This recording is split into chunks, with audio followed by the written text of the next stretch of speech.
Classroom study के online platform में फिर एक बार आप सभी का वेलकम है। आज आपको सबको पता है कि आज अपना जो फोर्थ ग्रेड की डॉक्यूमेंट वेरिफिकेशन है उसका फर्स्ट डे है। ठीक है, आज 11 मार्च है। आप सबको मालूम है कि आज पहला दिन है। ठीक है, तो मेरा वीडियो बनाने का पर्पज यही है कि मैं आपको बता सकूं कि आज डॉक्यूमेंट वेरिफिकेशन कैसे हुआ। ठीक है, तो इसी हिसाब से अपना जो आगे होने वाला डॉक्यूमेंट वेरिफिकेशन है वो इसी हिसाब से रहेगा। ठीक है, तो आपको घबराने की कोई जरूरत नहीं है। मैं आपको इस पूरी वीडियो में आपको पूरे प्रोसेस बताऊंगा कि आपकी गेट के ओपन से लेकर, ठीक है, जब तक आप गेट के बाहर निकलोगे पूरी प्रोसेस में बताऊंगा। ठीक है, मैंने एक दो स्टूडेंट्स तो से बात करके इस पूरी इंफॉर्मेशन को निकाला है। ठीक है, तो हम सबसे पहले देखते हैं कि गेट ओपन। ठीक है, अब आप सबको पता है कि जो आपके पास एक मैसेज आया होगा, ठीक है, मोबाइल पर, उस मैसेज में कितना उसमें लिख रहा है आपका कि 10 बजे से आपका क्या है, डॉक्यूमेंट वेरिफिकेशन है। ठीक है, उस मैसेज में ये लिख रहा है आपके में कि 10 बजे से आपका डॉक्यूमेंट वेरिफिकेशन स्टार्ट हो जाएगा। पर मैं आपको एक बात बताना चाहता हूं, अगर आप जल्दी जाओगे, समझो बात को, आप जल्दी जाओगे तो आपका डॉक्यूमेंट वेरिफिकेशन क्या है, जल्दी हो जाएगा। ठीक है, अगर आप जल्दी चले गए, ठीक है, गेट आपका 9 बजे तो नहीं खुलेगा, 9:30 पर या 9:30 या 9:35 पर आपका गेट ओपन हो जाता है। ठीक है, 9:30 पर या 9:35 पर आपका गेट ओपन हो जाएगा। ठीक है, लगभग जितने भी आपके जो मंडल है उसमें यही टाइमिंग है। एक दो में अगर अलग हो जाए तो उसकी हम कह नहीं सकते। ठीक है, तो सबसे पहले क्या है, आपको जल्दी वहां पर जाने की कोशिश करनी है। ठीक है, पहली बात तो ये है। दूसरी बात देखते हैं, दूसरी बात है आपकी बायोमेट्रिक और बायोमेट्रिक की जो स्लिप के बारे में आप बात कर रहे थे कि सर ये स्लिप क्या होती है, कहाँ मिलेगी। मैंने ही पहले ही बताया था आपको कि ये स्लिप आपको वहीं मिलती है। ठीक है, सबसे पहले क्या होगा, जैसे ही आप गेट में एंटर करोगे तो आपकी क्या बायोमेट्रिक होगी। ठीक है, बायोमेट्रिक का मतलब क्या है, आपकी क्या फिंगरप्रिंट लिए जाएंगे। ठीक है, आधार कार्ड से, जैसे आप जब एग्जाम देने जाते हो तो सबसे पहले क्या आपका आधार कार्ड मांगा जाता है, उससे क्या आपका फिंगरप्रिंट लिया जाता है, उसको क्या हम बायोमेट्रिक बोलते हैं। ठीक है, तो उसके बाद क्या आपकी बायोमेट्रिक हो जाएगी। ठीक है, सबसे पहले आप अंदर चले जाओगे, उसके बाद क्या आपकी बायोमेट्रिक वहां पे हो जाएगी। ठीक है, अब बायोमेट्रिक के लिए आपको क्या क्या चीज चाहिए, सबसे पहले चाहिए इसमें आपको आधार कार्ड। ठीक है, आधार कार्ड, ठीक है, और उसके बाद आपको चाहिए जो आपका एडमिट कार्ड है ना, उसको, ठीक है, एडमिट कार्ड। ठीक है, दो चीजों का आप विशेष ध्यान रखना, आधार कार्ड और जो एडमिट कार्ड है इनको आप ऊपर ही रखना। ठीक है, आधार कार्ड भी मांगेंगे आपसे और जो आपका एडमिट कार्ड है उसको भी मांग सकते हैं, आपका रोल नंबर और जो आपका एप्लीकेशन नंबर है उसको देखने के लिए। ठीक है, फिर आपको वहां पे क्या है, बायोमेट्रिक की आपको स्लिप मिल जाएगी। ठीक है, अब स्टूडेंट पूछते सर ये ई आधार कार्ड क्या होता है। ठीक है, उसमें एक ऑप्शन आ रहा है आपका ई आधार कार्ड। ठीक है, तो मैंने आपको बताया था कि अगर आप आधार कार्ड वहां से डाउनलोड करोगे, ठीक है, तो उसको हम क्या ई आधार कार्ड बोलते हैं। उसकी लिंक मैंने आपको क्या टेलीग्राम में शेयर कर दी है, ई आधार कार्ड की मैंने आपको टेलीग्राम में लिंक शेयर कर दी। उसके बाद जो आपका एडमिट कार्ड है, ठीक है, उसकी कर दी। जो आपका स्कोर कार्ड है, ठीक है, उसका भी आपको ध्यान रखना है, उसकी भी लिंक मैंने आपको क्या उसमें शेयर कर दी है। ठीक है, तो आपको ई आधार कार्ड निकलवाना चाहो तो आप ई आधार कार्ड निकलवा सकते हो। ठीक है, ये आपको ईमेल से निकल जाएगा। ठीक है, तो आपको क्या बायोमेट्रिक हो जाएगी पहले, उसके बाद आपको क्या बायोमेट्रिक की स्लिप वहां पे वो दे देंगे। ठीक है, अब अगला देखते हैं, अगला क्या है। अब आधार कार्ड के बारे में मैंने आपको बता दिया है कि आधार कार्ड आपको क्या है, इसकी 2 या 3 फोटो कॉपी, 2 या 3 इसकी फोटो कॉपी वो मांग रहे हैं वहां पे। ठीक है, कॉपी। ठीक है, अब 2 या 3 कॉपी वो आपसे मांग सकते हैं। ठीक है, तो आप 2 या 3 कॉपी इसकी रखना। एक तो आपको क्या है, जब आप बायोमेट्रिक कराओगे तभी आपसे आधार कार्ड मांग लेंगे। ठीक है, जब आप अंदर जाओगे तो वो भी आपसे क्या आधार कार्ड मांग सकते हैं। ठीक है, अगला देखते हैं।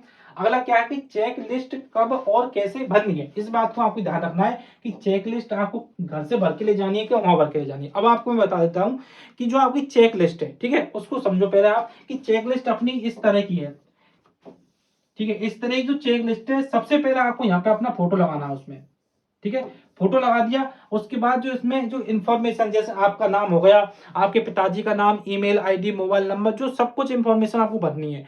ठीक है, सबसे पहले क्या आएगा आपका, इसमें स्क्रूटनी फॉर्म के बारे में पूछा जाएगा। ठीक है, स्क्रूटनी फॉर्म आपके पास है और जो उसमें पेज नंबर लिखने हैं उसका आप ध्यान रखना। पेज नंबर लिखने स्क्रूटनी फॉर्म में 1 से लेकर 9 तक। ठीक है, 1 से लेकर 9 तक मेरे हमारे ये स्क्रूटनी फॉर्म के पेज नंबर है। ठीक है, उसके बाद आपको 10th और 12th की मार्कशीट लगानी है। 10th की मार्कशीट में आप जो पेज नंबर होगा वो 10वां होगा और 12th की मार्कशीट का होगा 11वां पेज नंबर आपका हो जाएगा, ठीक है। जैसे और आप ग्रेजुएशन की लगाना चाहो तो इसी तरह 12वां 13वां आपका पेज नंबर हो जाएगा, ठीक है। अगला देखते हैं, अगला उसके बाद आपका क्या मूल्यवास मांगा जाएगा, ठीक है। उसमें जिस क्रम में आपको दे रखा है उसी क्रम में आपको क्या वो अपने डॉक्यूमेंट सेट करने हैं, ठीक है। बात क्लियर हो गई है आपकी। अब कह रहे हैं कि आप की चेक लिस्ट को घर से भर के ले जाए, देखो वहां पे भी आपको टाइम मिलेगा, ठीक है। आपकी बायोमेट्रिक हो जाएगी, उसके बाद आपको एक टोकन दिया जाएगा, ठीक है। टोकन से बोल दिया जाएगा आपका उस कमरे में क्या आपका डॉक्यूमेंट वेरिफिकेशन होगा, ठीक है। जब आप उस कमरे के पास जाओगे तो वहां पे क्या है कि आपको टाइम मिलेगा और टाइम मिलेगा तो आप चेक लिस्ट को वहां पर भी भर सकते हो, ठीक है। तो मैं आपको ये बता रहा हूं कि आप जो चेक लिस्ट है उसमें एक तो जारी करने की दिनांक को आप घर से भर के ले जाना, ठीक है। जारी करने की दिनांक बहुत टाइम लगता है उसको भरने में, ठीक है। और क्या है, अपने सिग्नेचर आप वहां कर सकते हो चेक लिस्ट में, फोटो घर से चिपका के ले जाना। और उसमें क्या है, जो आपके पास अवेलेबल है या नहीं है उसको आप क्या वहां भर लेना या घर से भर के ले जाना, ठीक है। और पेज नंबर चाहो तो आप वहां पर चेक लिस्ट में भर सकते हो, ठीक है। तो चेक लिस्ट के बारे में मैंने पूरा बता दिया, ठीक है। और वहां पर भी आपको क्या दीवार पर सबसे पहले यही मिलेगा कि हमें डॉक्यूमेंट किस तरह सेट करने हैं, ठीक है। डॉक्यूमेंट कैसे सेट करने हैं, ठीक है। तो दीवार होगी जो उनकी, ठीक है, उस पे क्या आपको जगह जगह आपको पेज चिपके मिलेंगे कि आपको सबसे पहले स्क्रूटनी फॉर्म चेक लिस्ट लगानी है, उसके बाद स्क्रूटनी फॉर्म, उसके बाद फिर आपको क्या आपकी 10th 12th की मार्कशीट, मूल्यवास, ठीक है, कास्ट सर्टिफिकेट, आपके जो कैरेक्टर सर्टिफिकेट है वो, ठीक है। और आपके जितने भी जो कागज है वो इसी क्रम में आपको जमाने होंगे, ठीक है। तो जैसे वहां पे दीवार पे कहीं भी आपको जो फोटो मिल जाए, ठीक है, मैंने टेलीग्राम पे भी शेयर कर दिया है, तो उसी क्रम में आपको क्या डॉक्यूमेंट को जमाना होगा, ठीक है। अगला है, अगला क्या है, डॉक्यूमेंट की कितनी कॉपी मांग रहे हैं, ठीक है। डॉक्यूमेंट की आपकी वो 2 कॉपी मांग रहे हैं, ठीक है। कितनी 2 कॉपी है वो मांग रहे हैं। एक तो क्या आपकी जो ओरिजिनल डॉक्यूमेंट है, ठीक है, ओरिजिनल की। दूसरी क्या है आपकी जो फोटो कॉपी है, ठीक है, फोटो कॉपी आपकी वो मांग रहे हैं, ठीक है। तो आपको क्या करना है, आपको 3 कॉपी लेके जानी है। मैं आपको बार बार ये बता रहा हूँ, आपको 3 कॉपी वहां पर लेके जानी है। अगर बाई चांस कोई प्रॉब्लम आए तो हम तीसरी कॉपी का यूज कर सकते हैं, ठीक है। अब एक बात आती है कि सर वहां पे फोटो कॉपी की दुकान है या नहीं है, ठीक है। तो आपकी वहां पर भी फोटो कॉपी आपको दुकान मिल जाएगी, पर आप घर से ही अपनी क्या प्रिपरेशन करके जाओ, ठीक है। आप अगर डॉक्यूमेंट में घर से कमी करके ले जाओगे तो आपको उतना ही ज्यादा वहां पे क्या टाइम लगने वाला है। अगर आप डॉक्यूमेंट को बिल्कुल रेडी करके घर से ले जाओगे तो आपको बहुत कम टाइम वहां पे लगेगा, ठीक है। तो डॉक्यूमेंट को 2 कॉपी मांग रहे हैं, पर आप घर से 3 कॉपी लेके जाओ, ठीक है। अगला क्वेश्चन अगला देखते हैं कि application form, admit card, score card और फीस की रिसिप्ट, ठीक है। ये चारों है, इनकी क्या वो 2-2 कॉपी मांग रहे हैं, ठीक है। ये कॉपी आपके पास होनी चाहिए। अगर उनका मन करेगा, ठीक है, तो वो आपसे कॉपी ले लेंगे। अगर उनका मन नहीं करेगा तो आपसे इनको वो नहीं लेंगे, ठीक है। पर आपके पास ये होने चाहिए, एप्लीकेशन फॉर्म हुआ, एडमिट कार्ड हुआ और जो आपका स्कोर कार्ड है, ठीक है। जो स्कोर कार्ड मैंने आपको टेलीग्राम पे लिंक शेयर कर दी, वहां से आप अपना स्कोर कार्ड डाउनलोड कर लेना, ठीक है। उसके बाद जो आपकी फीस की रिसिप्ट है, ठीक है, उसको भी क्या वो मांग रहे हैं, देख रहे हैं, ठीक है। आपकी जो 100 रुपए का चालान कटा था स्क्रूटनी फॉर्म में, उसकी जो फीस की रिसिप्ट है उसकी भी आपको 2 कॉपी ले जानी है, ठीक है। Application form, admit card, score card और जो फीस की रिसिप्ट है उसकी भी आपको 2-2 कॉपी लेके जानी है, ठीक है। अगला देखते हैं कि सब कुछ आराम से हो रहा है, घबराने की कोई जरूरत नहीं है, ठीक है। तो मैं आपको एक बार और बता देता हूं कि आप जैसे गेट में जाओगे तो गेट के आसपास ही आपका क्या होगा, बायोमेट्रिक का सिस्टम होगा। वहां पे आपकी क्या बायोमेट्रिक हो जाएगी। वहां पे आपको एक टोकन मिलेगा प्लास्टिक का, उससे आपको बोला जाएगा कि आप उस कमरे में चले जाओ, ठीक है। आप जब उस कमरे में चले जाओगे तो वहां पे आपकी तरह बहुत सारे स्टूडेंट बैठे रहेंगे, ठीक है। तो आपके डॉक्यूमेंट में कोई कमी हो तो आप उसको पूरी वहां कर सकते हो, ठीक है। जब आप डॉक्यूमेंट में पूरी हो जाएगी, ठीक है, तो आप डॉक्यूमेंट को अच्छी तरह से बांधना है आपको। तो आप फिर आपको बुला लिया जाएगा कि आप आ जाओ अपने डॉक्यूमेंट वेरिफिकेशन कराने के लिए, ठीक है। तो वहां पे टेबल रहेगी और वहां पे 3 कैंडिडेट वो बैठे रहेंगे, ठीक है। जो 3 कैंडिडेट बैठे रहेंगे वो सबसे पहले आपका जो स्क्रूटनी फॉर्म है, जो आपने डॉक्यूमेंट जमाए हैं उनको मांगेंगे, ठीक है। तो आप उनको ओरिजिनल को दे देना और फोटोकॉपी दे देना, ठीक है। उसके बाद वो आपकी क्या उसमें 10th की मार्कशीट जो आपकी फोटोकॉपी है उसको निकालेंगे और बोलेंगे कि आप जो अपनी ओरिजिनल 10th की मार्कशीट है उसको बताइए हमारे लिए, ठीक है। जब आप ओरिजिनल 10th की मार्कशीट बता दोगे उनके लिए, ठीक है, वो कह देंगे ये बिल्कुल सही है, ठीक है, 10th की आपकी मार्कशीट हो गई। उसके बाद मांगेंगे आपकी 12th की मार्कशीट, 12th की मार्कशीट सही है। उसके बाद आपका जो मूल्यवान है उसको मांगेंगे, ठीक है, उस कह देंगे ये सही है, कास्ट सर्टिफिकेट ये सही है, ठीक है। इसी तरह आपके सारे डॉक्यूमेंट वो चेक करते जाएंगे, ठीक है।